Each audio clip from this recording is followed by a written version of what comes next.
আমি এখানে সবজিটা রান্না করার জন্য কিছু জিনিস ধুয়ে কেটে নিয়েছি। সেটা হচ্ছে গাজর, ফুলকপি, কিছু বিন, পেঁপে, পেঁয়াজের কুলি এবং পেঁয়াজটাকে আমি এভাবে করে খুলে নিয়েছি একটু বড় বড় পিস করে। আর আমি একটা হাঁড়িতে পানি গরম করতে দিয়ে দিছি। পানিটা যখন ফুটে উঠবে তখন আমি কেটে রাখা সবজিগুলো দিয়ে দিব।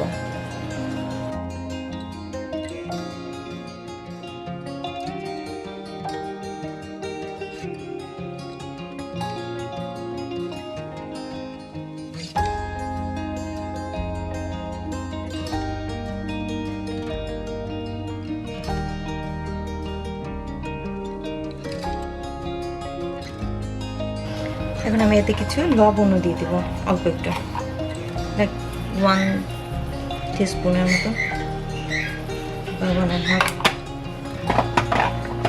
তারপরে ঢেকে দিব সেদ্ধ হওয়ার জন্য।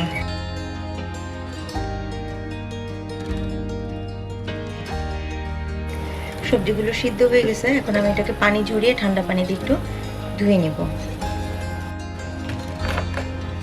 তেল দিব, আমি কেটে রাখা পেঁয়াজগুলো দিয়ে দিব।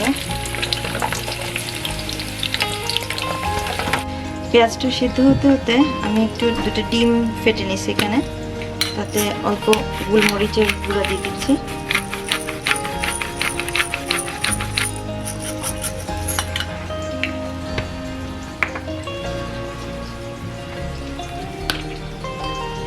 আর অল্প সিজনিং সল্ট।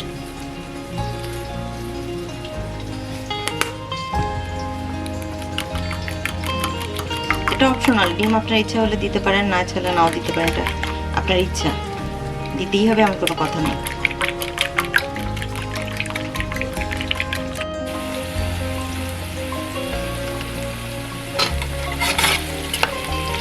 পেঁয়াজটা হতে হতে আমি এখানে চিংড়ি মাছটাকে হালকা লবণ দিয়ে মাখিয়ে রাখছিলাম, সেটা এখন দিয়ে দিচ্ছি।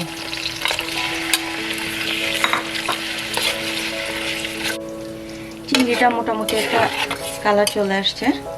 এখন আমি এতে একটু টেস্টিং সল্ট দিয়ে দিব। লবণটা এখনই দিব না, পরে দিব।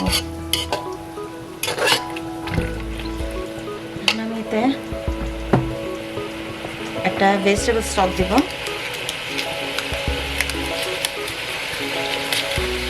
এটাকে খুলে নিলাম, জিনিসটাকে গুঁড়া করে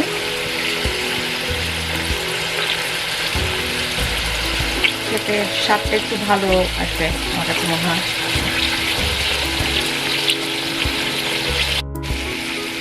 সয়া সস দিয়ে দিচ্ছি,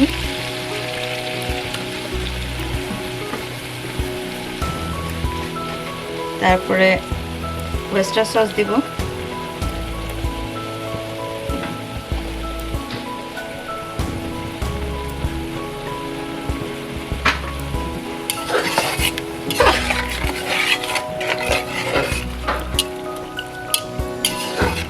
আঁচটা একটু বাড়িয়ে দিব।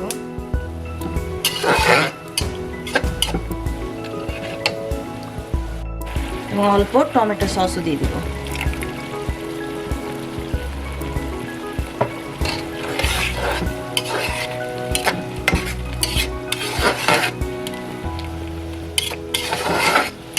সুন্দর একটা স্মেল আসছে।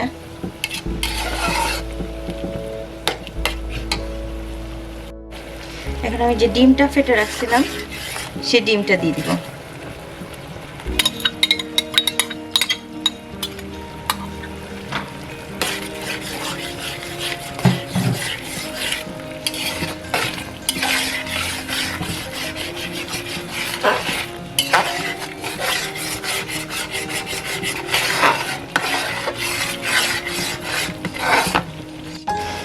এখন আমি এখানে ঝরিয়ে রাখা সবজিটা পুরোটাই দিয়ে দিব।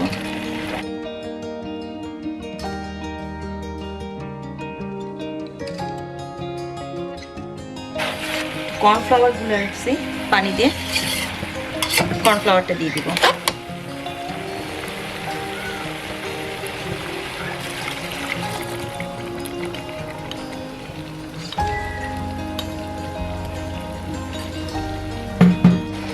এখন আমি 4টা আস্ত কাঁচামরিচ আর পেঁয়াজের ফুলগুলো দিয়ে দিব, নামিয়ে দিব।